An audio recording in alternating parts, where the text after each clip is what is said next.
Mari Bapak Ibu, kita mau menyiapkan hati kita. Kita mau mendengarkan kebenaran firman Tuhan. Kita mau merenungkan setiap firman Tuhan yang boleh kita terima hari ini. Dan kita menjadi pelaku-pelaku daripada firman Tuhan.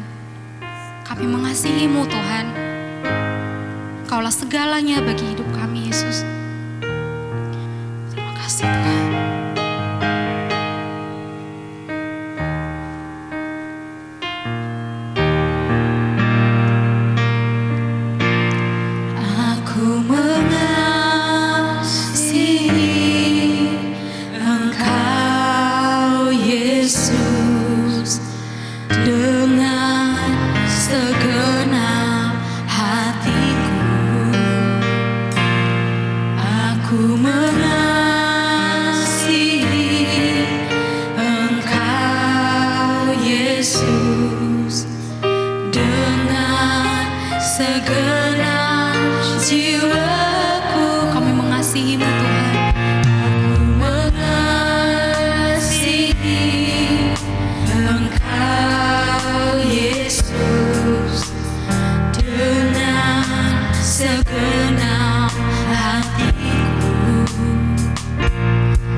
Kami bersyukur buat pagi ini. Terima kasih Tuhan untuk kami bisa memuji dan menyembah-Mu. Saatnya Kau memberkati kami dengan firman-Mu. Jamah hati kami dengan Roh Kudus-Mu sehingga hati ini menjadi tanah yang subur, yang siap ditaburi firman. Dan firman itu akan berakar, bertumbuh dan berbuah lebat dalam kehidupan kami. Mari Roh Kudus berkaryalah. Di dalam nama Yesus Kristus, sama-sama kita katakan, amin. Silakan duduk, Bapak Ibu, selamat pagi, shalom. Bagaimana kabarnya? Haleluya. Ya, tanpa terasa kita sudah masuki minggu pertama di bulan Mei. Hampir setengah tahun kita lewati tahun ini. Saudara, terlepas dari apapun yang saudara hadapi, kita bisa ada hari ini.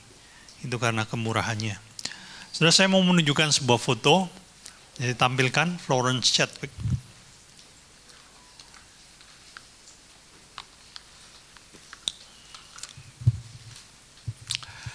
Ya, ibu ini bernama Florence Chadwick.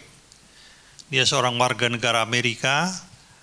Beliau sudah meninggal di tahun 1995. Ini foto diambil ketika usianya sekitar 50 tahun, saudaraku.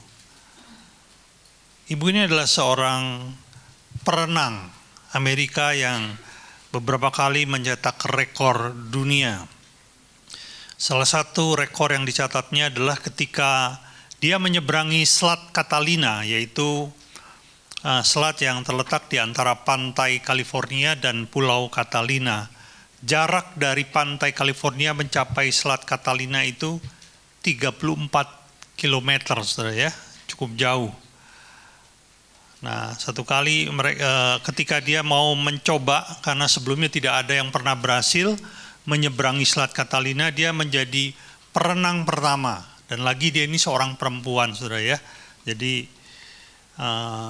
cukup menghebohkan pada saat itu. Lalu dia mengumumkan tanggal berapa dia akan melakukan hal itu. Dan tiba pada saat hari H, beliau melakukan berangkat dari pantai California, tentunya dengan dijaga oleh 2 perahu di samping kiri kanannya untuk memastikan tidak ada serangan binatang buas atau apapun gangguan di jalan, supaya dia bisa selamat kalau ada apa-apa di tengah jalan gitu ya. Nah, setelah berenang selama 15 jam, tiba-tiba kabut tebal turun. Dan itu menghalangi pandangannya sehingga Florence tidak bisa melihat ujung pantai yang ditujunya. Hal itu mendatangkan satu kebingungan sehingga Florence merasa kehilangan tujuan, saudaraku. Akhirnya setelah dia berenang mencoba sedikit lebih lama, dia tidak tahan. Dia khawatir dia menjadi salah arah dan menyerah. Jadi dia diangkat ke perahu penyelamat. Dan setelah dia dibawa, ternyata dia baru menyadari bahwa pantai yang menjadi garis akhir, garis finish dari tujuannya itu tinggal 1,6 km. Jadi dari 34 km, dia tinggal sedikit lagi, 1,6 km lagi dia sudah sampai. Dan dia berkata, bukan saya kehilangan kekuatan atau sudah tidak mampu lagi berenang, tapi karena saya tidak tahu kemana saya harus, tujuan mana yang harus saya ambil gitu loh. Karena kabut yang menghalanginya. Ada seseorang yang menulis buku tentang upaya dari Florence ini, judulnya begini, kalau saja aku bisa melihat garis pantainya. Tapi 2 bulan kemudian Florence ini memutuskan untuk mengulang usahanya, menyeberangi selat yang sama, Selat Catalina. Dan sudah tahu, hal yang sama terjadi. Jadi di kilometer terakhir, kabut tebal itu turun dan menghalangi pandangannya. Namun kali ini Florence bisa mencapai garis finish dengan gemilang. Nah, waktu dia sampai, lalu ada wartawan yang bertanya kepada dia, apa rahasianya engkau bisa mencapai garis akhir? Padahal pasal yang sama engkau hadapi di seperti yang lalu. Nah, ini jawaban dia, ini menarik saudaraku. Lawrence berkata, aku menyimpan gambar pantai tujuan akhirku di pikiranku. Sehingga sekalipun mata jasmaniku tidak bisa melihat pantai itu, aku bisa melihat dengan mata hatiku. Itu yang membuatku mampu mencapai garis akhir. Saudara, ada satu pesan yang luar biasa di balik upaya ini, bahwa ketika kita kehilangan tujuan, itu bisa membuat kita gagal mencapai garis akhir. Kehilangan tujuan akan membuat kita juga gagal mencapai kemenangan. Nah, ada satu peristiwa yang mirip dengan kisah Florence ini, yaitu ketika bangsa Israel berada di satu tempat yang namanya padang gurun Paran, saudaraku. Kita tahu bahwa bangsa Israel, kalau kita baca di Bilangan, kita akan mendapati bahwa bagaimana Allah mengeluarkan mereka dari Mesir, lalu melintasi Laut Tebrau, dan melewati padang gurun, dengan tujuan kemana, saudaraku? Tanah perjanjian. Ini nggak ngerti apa lupa ya. Tanah Kanaan, saudaraku. Ya, ini sudah terlalu sering kita ulang. Ada satu tempat di mana di padang gurun Paran itu Musa mengutus 12 pengintai. Jadi Musa atas perintah Tuhan tentunya mau 12 orang dari suku-suku Israel melihat seperti apa tanah yang menjadi garis akhir perjalanan mereka. Garis finish dari perjalanan mereka itu tanahnya seperti apa. Dan selama 40 hari para pengintai itu melihat secara keseluruhan tanah Kanaan. Mereka memberi satu informasi yang luar biasa sebetulnya, bahwa tanah Kanaan itu tanah yang subur. Dikatakan berlimpah susu dan madu. Susu ini mewakili apa, saudaraku? Mewakili banyaknya ternak. Sedangkan madu mewakili, kalau ada madu itu ada apa, saudaraku? Ada tanaman, ada bunga, betul? Jadi menyatakan kesuburan tanah di sana. Tanah yang luar biasa. Itu Tuhan mau menanamkan kepada bangsa Israel. Itu loh, tanah yang kujanjikan itu seperti itu. Itulah garis akhir dari perjalananmu. Tapi akhirnya ternyata gambaran yang sudah mereka peroleh itu tidaklah mereka simpan dalam hati dan pikiran dari Israel. Dan kita tahu hasilnya, bangsa Israel gagal mencapai garis akhir. Bangsa Israel gagal menerima janji Allah. Bangsa Israel gagal mengalami kemenangan yang gemilang di tanah Kanaan, saudaraku. Nah, pagi ini sebetulnya saya mau mengajak kita ini belajar bahwa kita ini hidup ini kan ada garis akhir, saudaraku ya. Dan salah satunya adalah Tuhan mau kita mengalami kemenangan demi kemenangan loh. Kalau saudara hidupnya mengalami kekalahan demi kekalahan, saya mau pastikan itu bukan rencana Tuhan dalam hidupmu. Tuhan mau kita mengalami kepenuhan janji Allah. Tuhan mau kita mencapai garis akhir yang sudah Dia tetapkan. Oleh karena itu kita mau melihat dan belajar dari kesalahan bangsa Israel ini ya, supaya kita tidak mengulangi hal yang sama. Yang pertama, ayo kita lihat sama-sama Bilangan pasal 14 ayat 2 dan 3.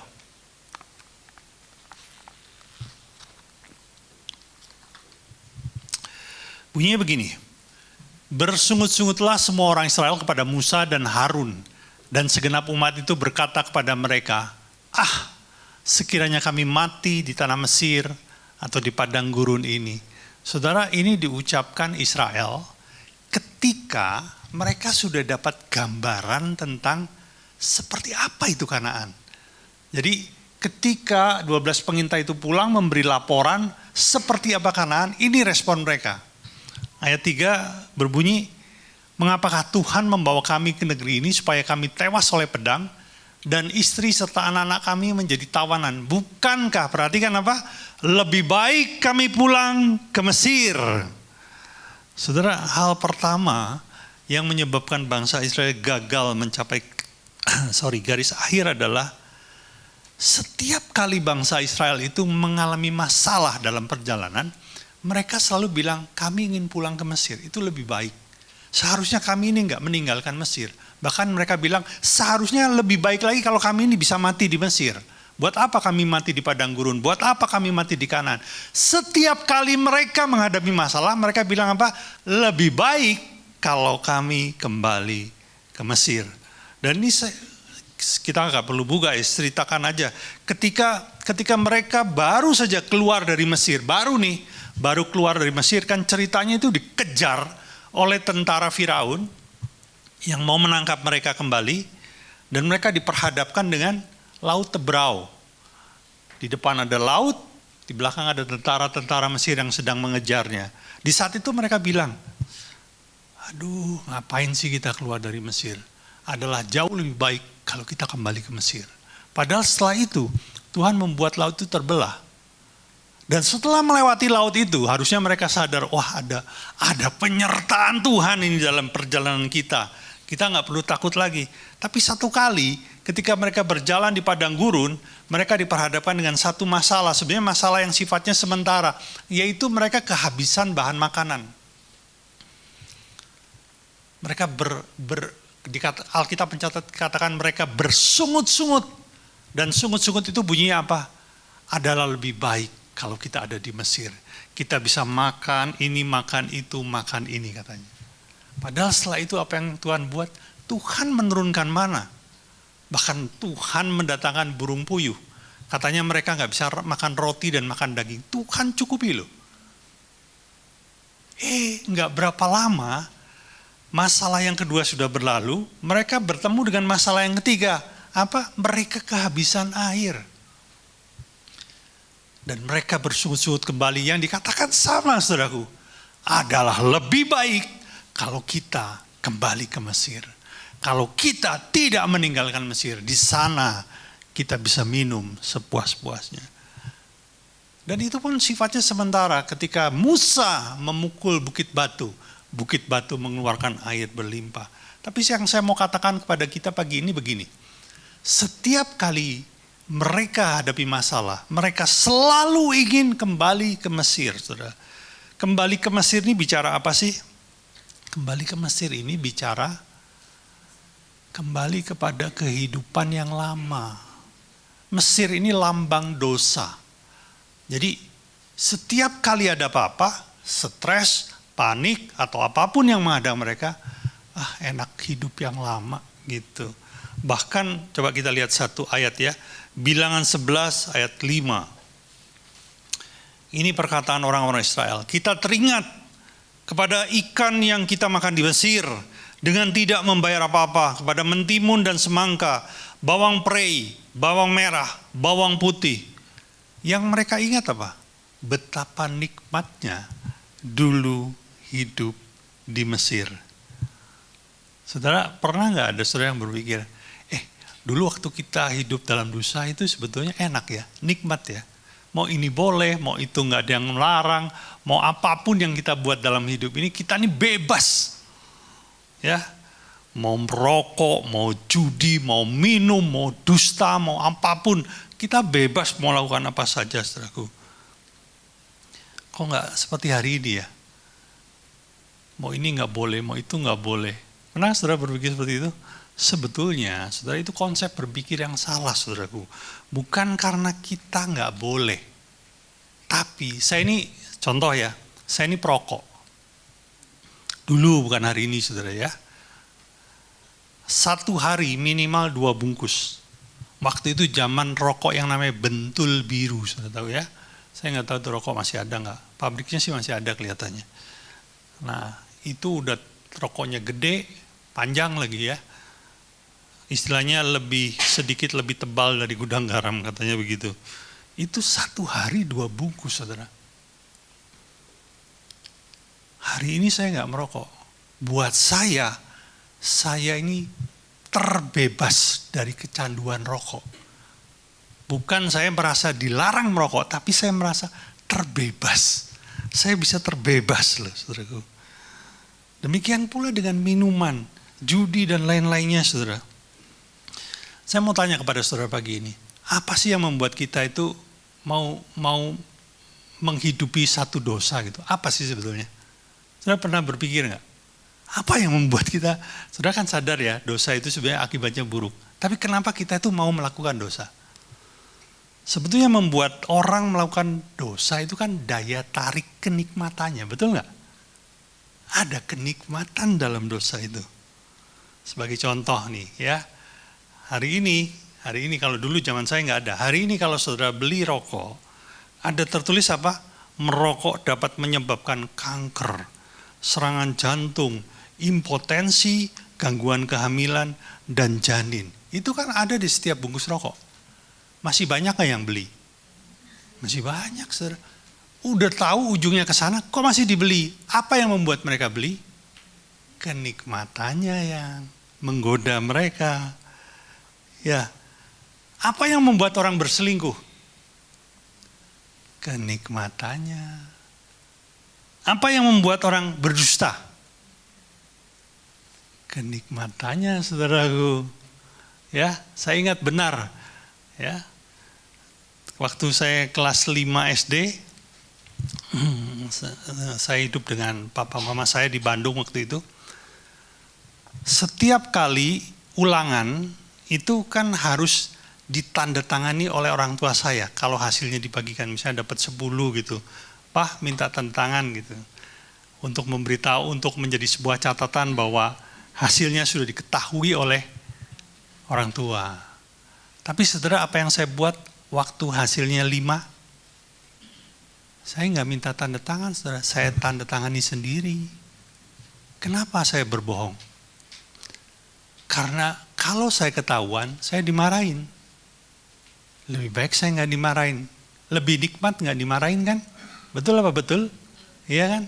Jadi berdusta itu sebetulnya juga karena daya tarik kenikmatannya. Ini versi saya ya, supaya saudara mudah mengerti ya. Dosa itu seperti racun yang ditabur ke dalam kopi yang nikmat. Bagi Anda penyuka kopi, tahulah betapa nikmatnya kopi ya. Apalagi kalau nggak minum kopi dalam sehari itu mungkin ada yang hilang gitu ya. Kopi itu bagi penyuka kopi, saudara, itu luar biasa. Di sini ada yang suka kopi? Fani suka kopi ya? Haleluya. Jangan banyak-banyak, nanti kamu hitam loh. Enggak ya, maaf ya. Saudara, kopi itu bagi penyuka kopi itu luar biasa. Mulai dari aromanya, mulai ketika tetesan pertama menyentuh ujung lidah kita. Itu. Bahkan aftertaste, apa itu? Rasa setelah semua tertelan itu masih ada rasanya, saudara. Itu bagi penyuka kopi itu luar biasa itu. Saudara, saya mau bilang, dosa itu nikmat, saudara. Tapi ketika engkau meminumnya terus-menerus, ujungnya adalah maut, kehancuran, kematian. Coba kita lihat satu ayat ya, Yakobus 1 ayat yang ke-14. Ini tulisan Yakobus. Tetapi tiap-tiap orang dicobai oleh apa? Keinginan. Dan apabila, lompat ayat 15.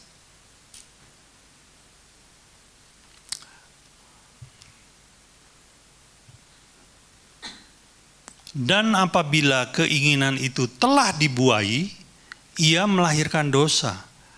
Dan apabila dosa itu sudah matang, ia melahirkan maut. Perhatikan saudara, mulainya dari mana?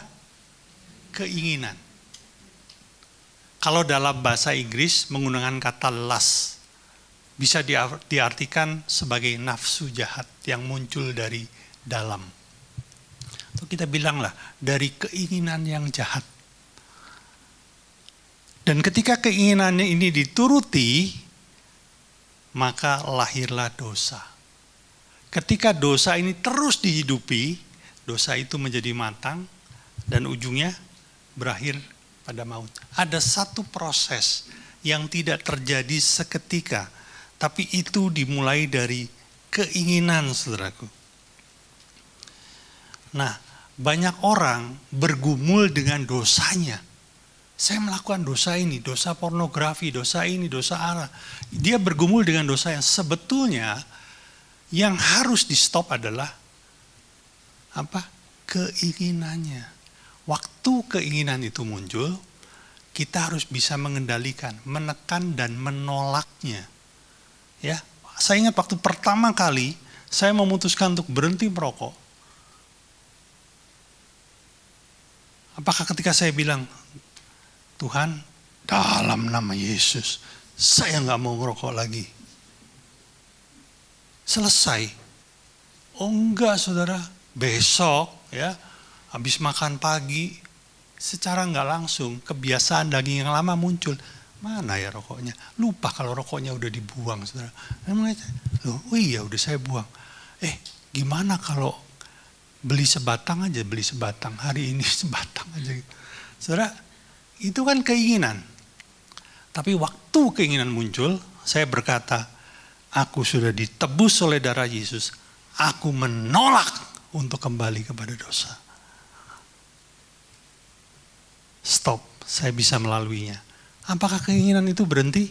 Oh enggak saudara, besoknya muncul lagi keinginan yang sama.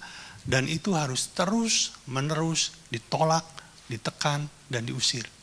Sampai pada satu titik, selesai. Stop. Bahkan pada titik berikutnya, maaf ya, saya kena orang yang sedang merokok, saya kecium asapnya, saya pusing saudaraku. Baunya nggak nyaman, nggak enak.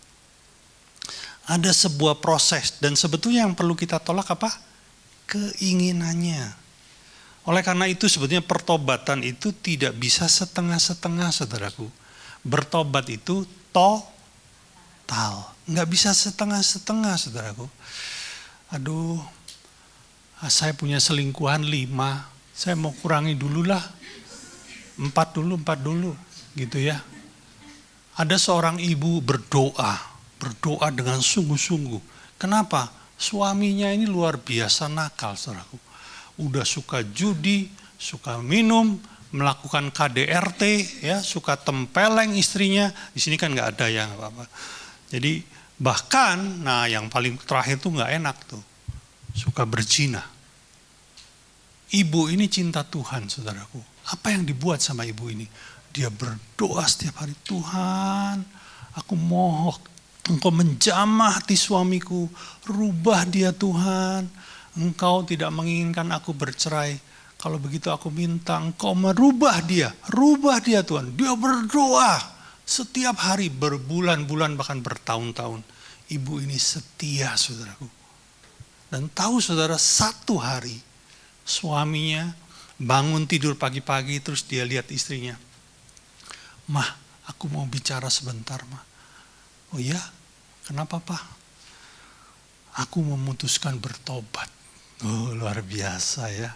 Aku memutuskan bertobat. Mulai besok, aku nggak mau minum lagi. Aku nggak mau judi lagi.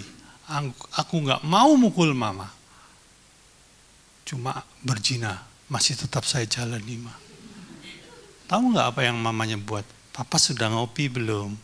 Kalau belum ngopi, aku buatin ya. Ya, dia buatin terus dia campur sianida sedikit.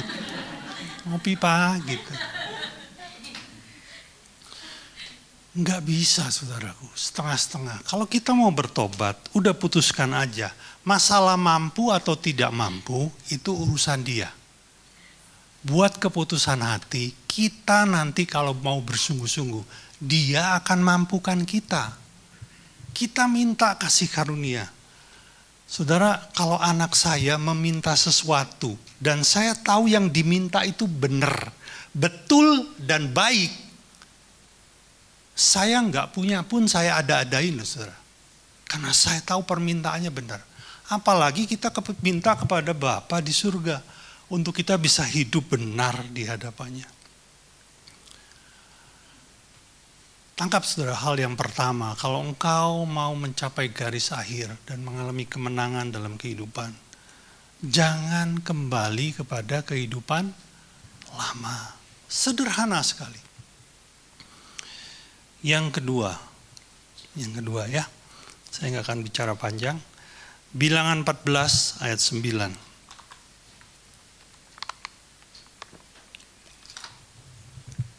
Ini adalah perkataan Kaleb. Kita tahu dari 12 pengintai itu salah satunya bernama Kaleb. Dan Kaleb ini adalah satu dari 2 orang yang akhirnya berhasil mencapai garis akhir. Nah, ini perkataan Kaleb di hadapan seluruh umat Israel. Dia bilang begini, hanya janganlah memberontak kepada Tuhan dan janganlah takut kepada bangsa negeri itu. Sebab mereka akan kita telan habis. Yang melindungi mereka sudah meninggalkan mereka, sedang Tuhan menyertai kita. Janganlah takut kepada mereka. Ada satu pesan yang luar biasa kepada Kaleb. Ingat ya, waktu Kaleb bicara ini usianya 40 tahun. 40 tahun. Dan dia bilang, kita bisa masuk, kita bisa capai, kita bisa kalahkan semua penghuni Kanaan itu. Syaratnya apa? Jangan memberontak. Sederhana. Saudara, kalau hari ini Tuhan Yesus hadir di tengah-tengah kita, secara visual, secara jasmani kelihatan. Terus dia bilang begini, engkau akan bisa mengalahkan seluruh masalah hidupmu. Dan aku akan membuatmu menjadi pemenang atas segalanya. Suka apa suka, saudaraku? Oh, haleluya. Ya, kita bisa ke gereja nggak pulang-pulang di sini. Tapi dia bilang, syaratnya satu, jangan memberontak. Sederhana sekali. Tentunya memberontak kepada Tuhan. Ya, bicara memberontak itu secara sederhana punya arti taati perintahnya. Ketika kita tidak mentaati perintahnya, kita ini memberontak. Nah, kebiasaan saudaraku ya, mudah dimengerti kan? Tapi saudaraku, disadari atau tidak, kita ini orang-orang yang suka memberontak loh. Termasuk saya ini yang ngomong depan saudara. Kita ini orang-orang yang susah diatur loh. Ya. Saya ingat 25 tahun yang silam, ketika saya mulai belajar melayani di sebuah gereja di Jakarta. Saya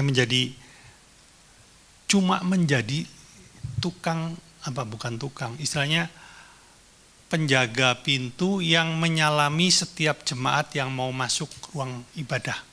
Jadi kalau ada orang mau masuk ruang ibadah, saya salami. Selamat pagi, shalom, gitu. Selamat pagi. Sebuah tugas yang amat mudah, ya. Dan ya saya namanya juga belajar melayani. Waktu itu gembala saya bilang begini, hari ibadah akan dimulai jam 7 pagi. Saya minta seluruh pelayan Tuhan termasuk hari hadir 1 jam sebelumnya, artinya jam 6 hari sudah harus ada di tempat ini. Karena kita akan mempersiapkan segala sesuatunya, memastikan bahwa ruangan siap untuk dipakai, dan kita akan berdoa supaya ibadah itu diberkati Tuhan. Sederhana sekali. 1 jam sebelumnya tolong hadir. Dan saudara tahu apa yang saya buat? Saya nggak datang tepat waktu. Saya terlambat 15 menit, saudaraku. Itu saya bilang, kita telat loh. Ini udah telat 15 menit. Alah, cuma pelayanan ini kok repot banget. Kita ini nggak digaji, cuma terlambat 15 menit nggak apa-apa. Nggak mungkin lah kita masuk neraka gara-gara ini. Saya bilang gitu aja. Saudara, sebetulnya itu ini kan hal kecil sebetulnya. Tapi dari hal kecil itu sebetulnya kita ini sudah kelihatan orang yang susah diatur, saudara. Di sini sih nggak ada yang ngaku maksudnya ya. Tapi kita ini orang-orang yang susah diatur, suka memberontak, saudara. Gereja ini kan sebetulnya mengajak, tentunya dengan tujuan yang positif. Mari Bapak Ibu yang dikasih Tuhan, kita mau membangun mezbah Tuhan di dalam keluarga kita. Membangun mezbah doa dalam keluarga kita. Caranya bagaimana? Yaitu dengan berkumpul bersama anggota keluarga, jam 8 malam, mari kita menyembah Tuhan. Bersyukur kepada Tuhan. Gampang apa gampang? Gampang kan sebetulnya ya. Jam 8 malam. Kenapa dipilih jam 8 malam, saudara?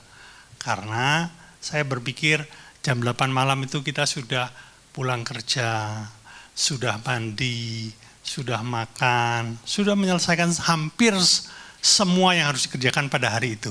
Kecuali kalau Anda yang kerja malam, saya nggak tahu ya. Tapi normalnya jam 8 malam tuh sudah mendekati waktu istirahat, sudah nggak ada yang dikerjain lagi kan. Nah, kita mengajak anak-anak, suami, istri, kalau ada opa, oma yang kita ajak, ngapain? Bersyukur kepada Tuhan. Datang menyembah Dia. Tapi apakah itu diikuti oleh anggota gereja kita semuanya? Pak Hari jam 8 tuh drakornya belum selesai Pak Hari.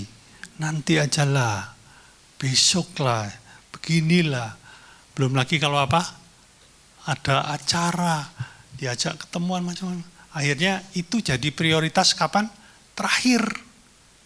Kalau enggak ada kegiatan, betul-betul enggak ada kegiatan, baru itu dikerjain. Ya, saudara boleh tanya kepada anak-anak dewasa muda, bagaimana kami melakukan itu setiap hari. Ya. Kecuali ketika gereja ada event-event yang harus dipenuhi.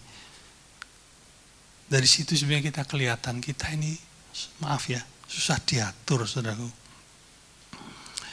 Dan saya mau bilang kepada saudara bahwa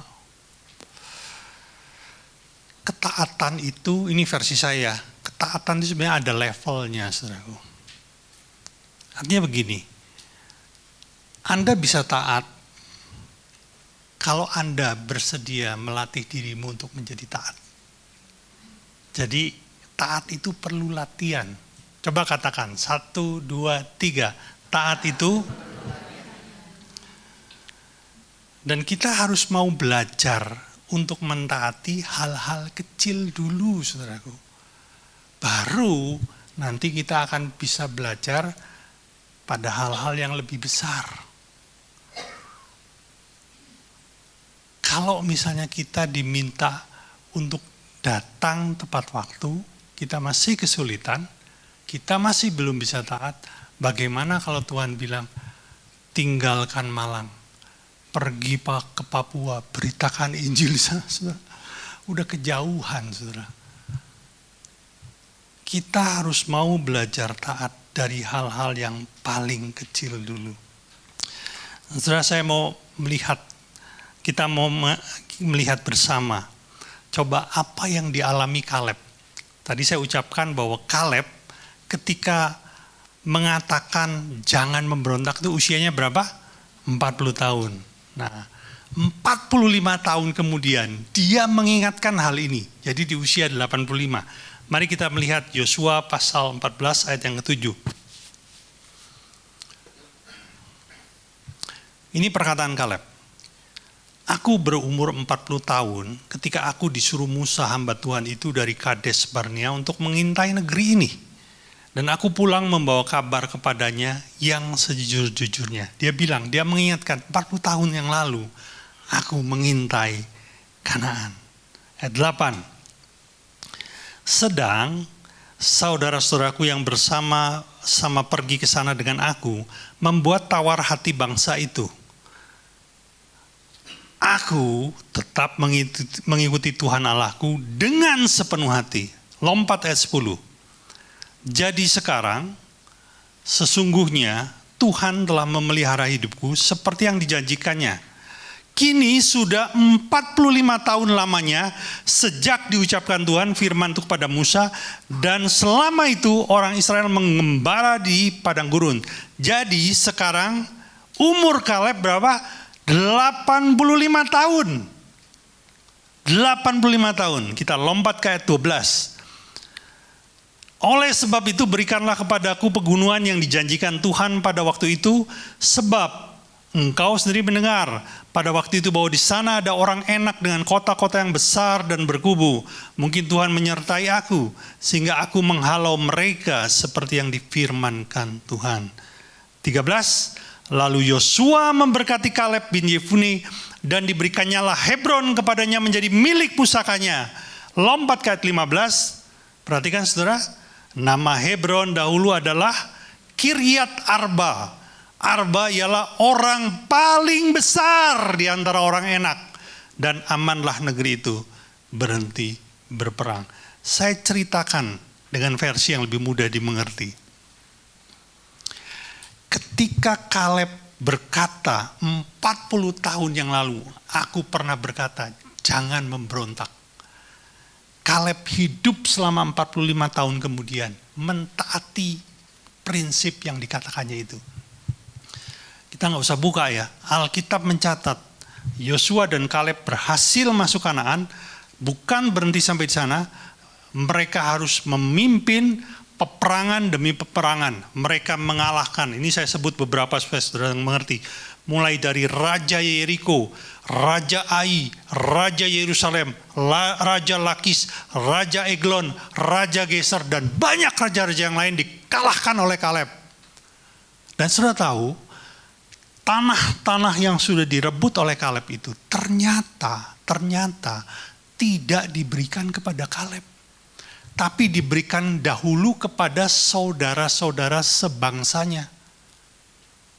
Kaleb belum dapat.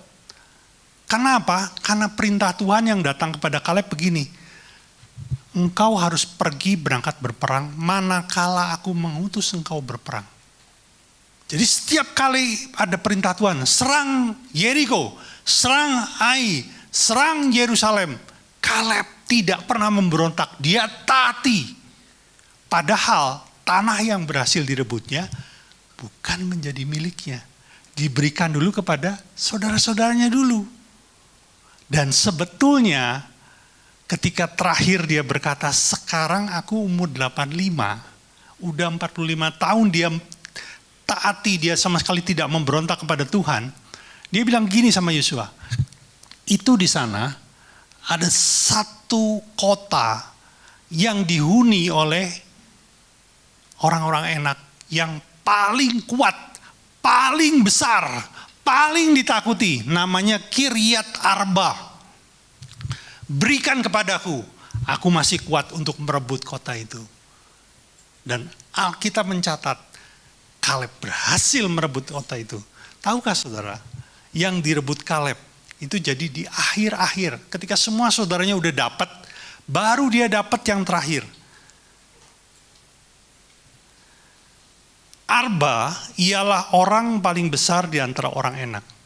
Saudara tahu, Kiryat Arba itu kota yang kubunya paling kuat. Pertahanannya paling hebat. Tapi kota yang paling bagus. Saudara, pada zaman itu, tempat yang paling subur.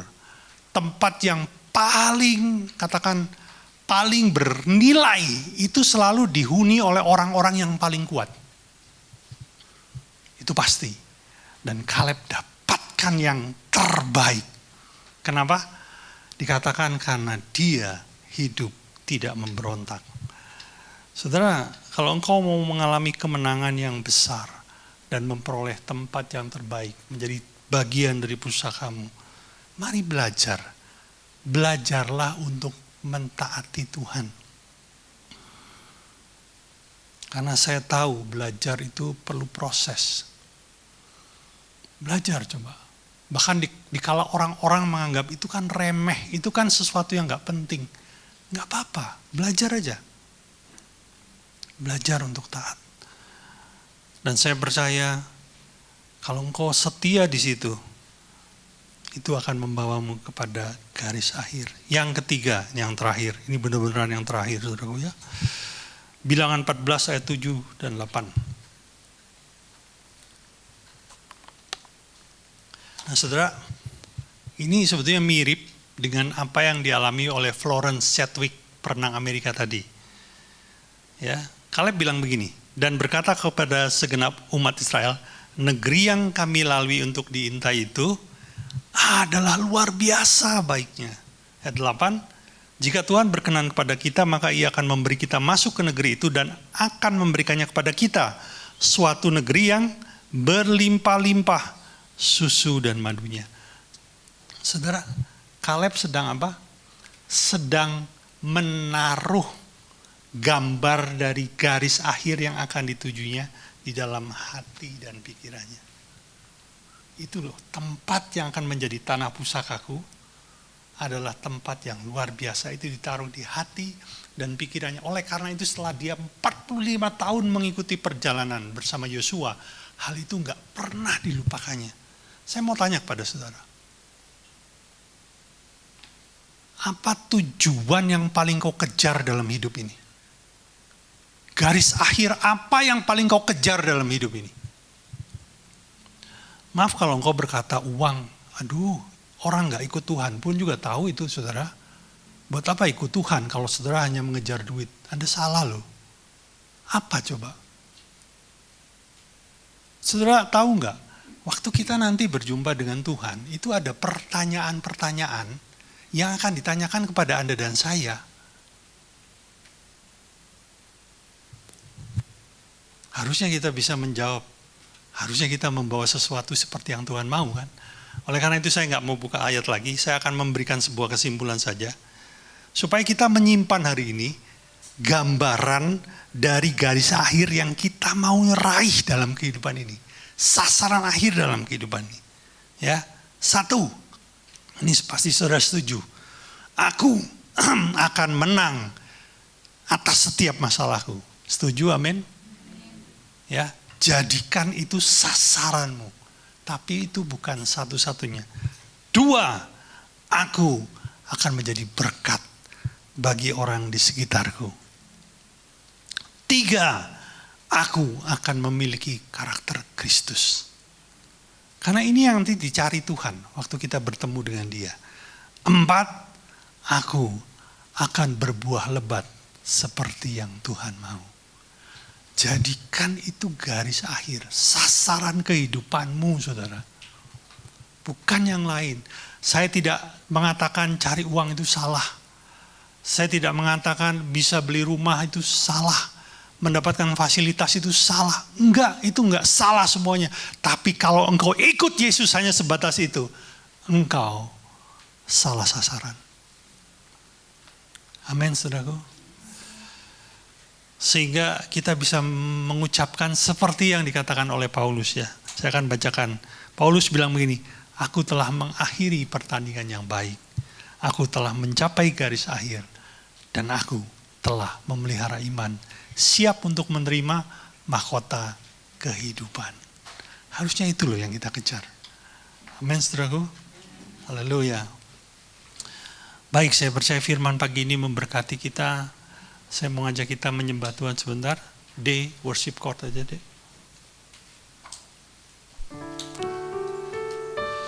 Haleluya.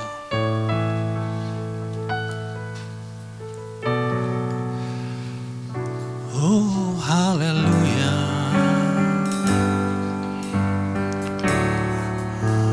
Haleluya.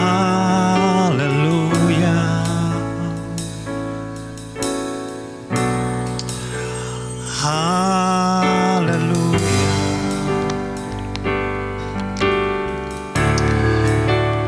Haleluya.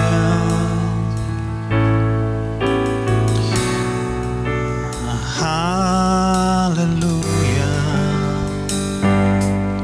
Shikadabata paralavaralava shikidebenahana doralavaralava sharado. Shikaralavaralavaralava shikidebenahana doralavaralava shanake. Shikadavaralavaralavaralava kanama shikidebenahana doralarado. Shikadavaralavaralavaralava shikide.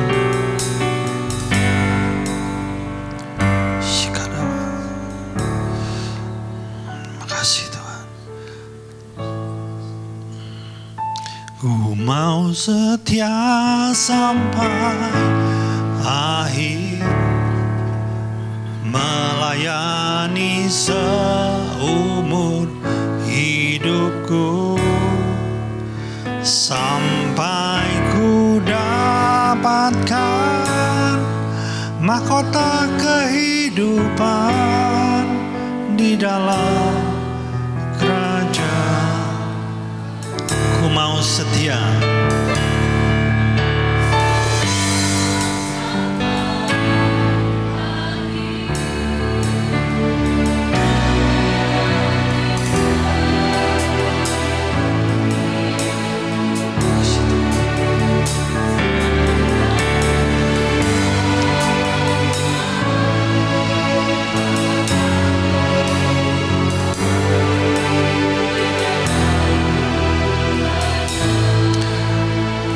Biar musik saja.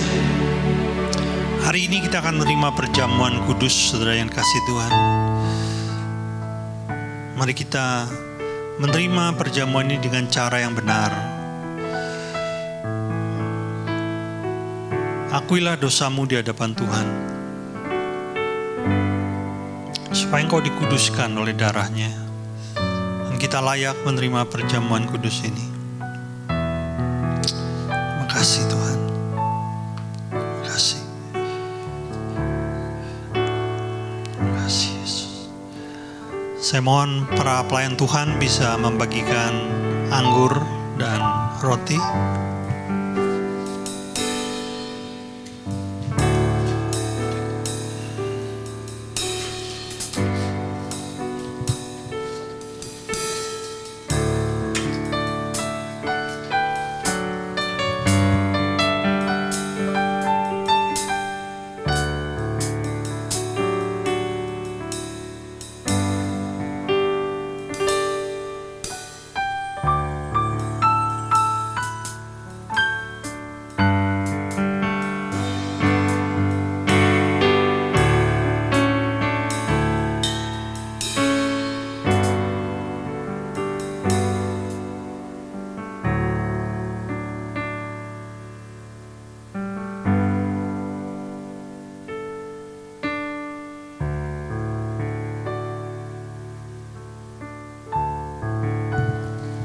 Terima kasih Yesus.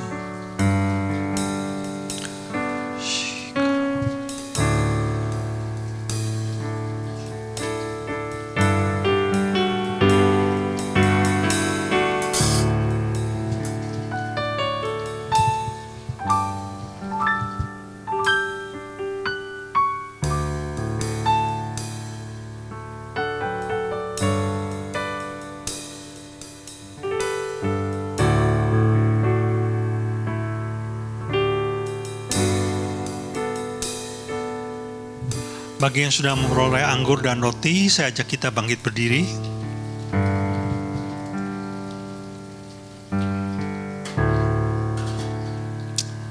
Haleluya. Mari kita angkat roti di atas kepala kita. Sebab apa yang telah kuteruskan kepadamu telah aku terima dari Tuhan, yaitu bahwa Tuhan Yesus pada malam waktu ia diserahkan mengambil roti, dan sudah itu ia mengucap syukur atasnya. Ia memecah-mecahnya dan berkata, inilah tubuhku yang diserahkan bagi kamu. Perbuatlah ini menjadi peringatan akan aku. Jemaat yang dikasihi Tuhan, bukankah roti yang kita pecah-pecahkan ini adalah persekutuan kita dengan tubuh Kristus? Mari kita makan dalam nama.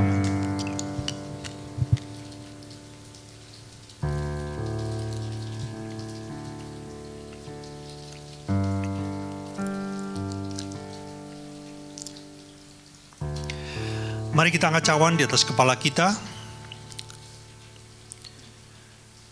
Demikian juga ia mengambil cawan sesudah makan lalu berkata, cawan ini adalah cawan perjanjian baru yang dimeteraikan oleh darahku. Perbuatlah ini setiap kali engkau meminumnya menjadi peringatan akan aku. Jemaat yang dikasihi Tuhan, bukankah cawan pengucapan syukur yang atasnya kita ucapkan syukur adalah persekutuan kita dengan darah Kristus? Mari kita minum.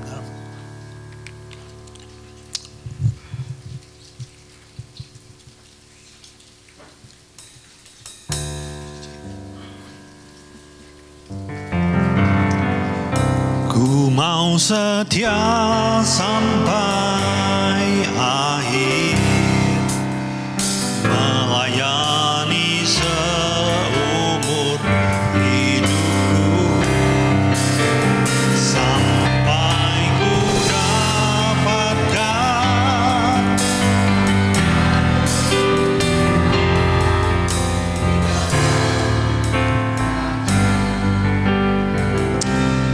Bapa, kami bersyukur buat firman dan perjamuan kudus yang kami terima pagi ini. Mari pakai kehidupan kami, tuntun kami. Kami tidak akan memberontak. Kami tidak ingin kembali ke Mesir, dan kami mau mencapai garis akhir. Terima kasih Bapa, dalam nama Yesus Kristus. Sama-sama kita katakan, amin. Silakan duduk Bapak Ibu.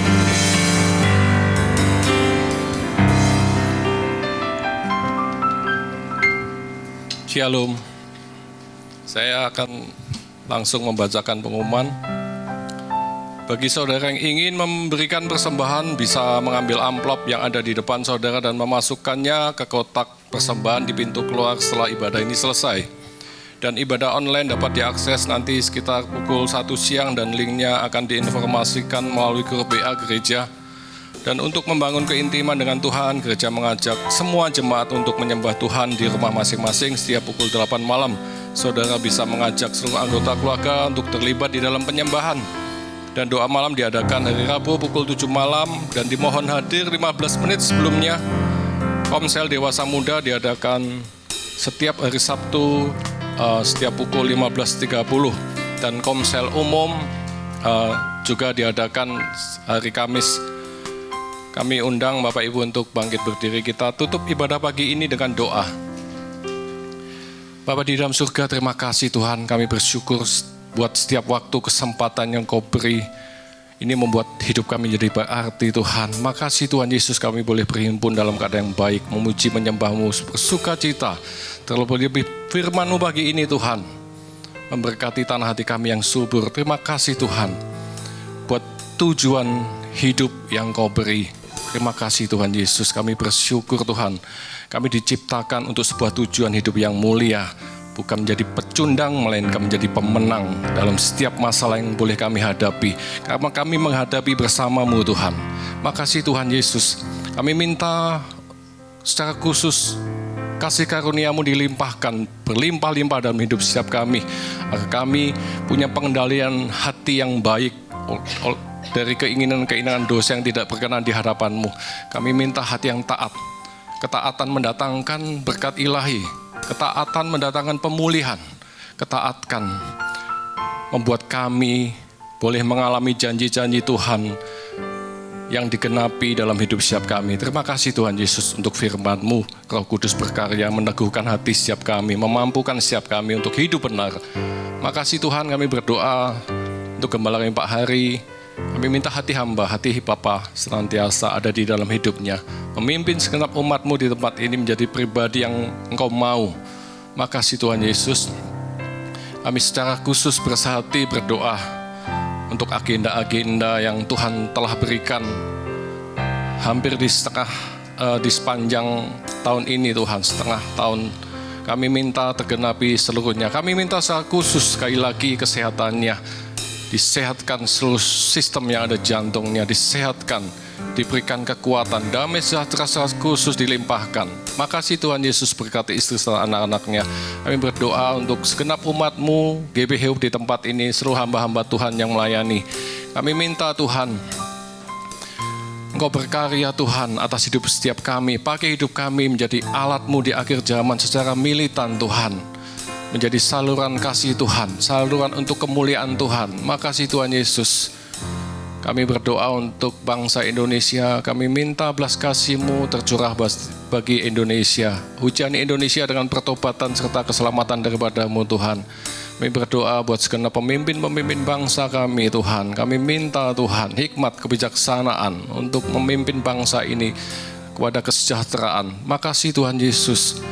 Kami berdoa untuk persembahan kami. Berkati persembahan kami Tuhan. Kami memberi hati dengan hati yang tulus Tuhan untuk memperluas, memperlebar kerajaan-Mu di muka bumi. Terima kasih Tuhan, sebentar kami boleh pulang, kami akan menerima berkat daripada-Mu. Mari kita angkat tangan kita.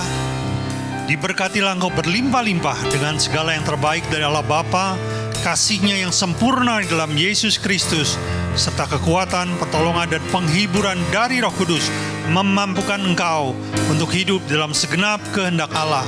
Kita yang sudah menerima semuanya itu sama-sama kita katakan amin. Selamat siang, Tuhan memberkati.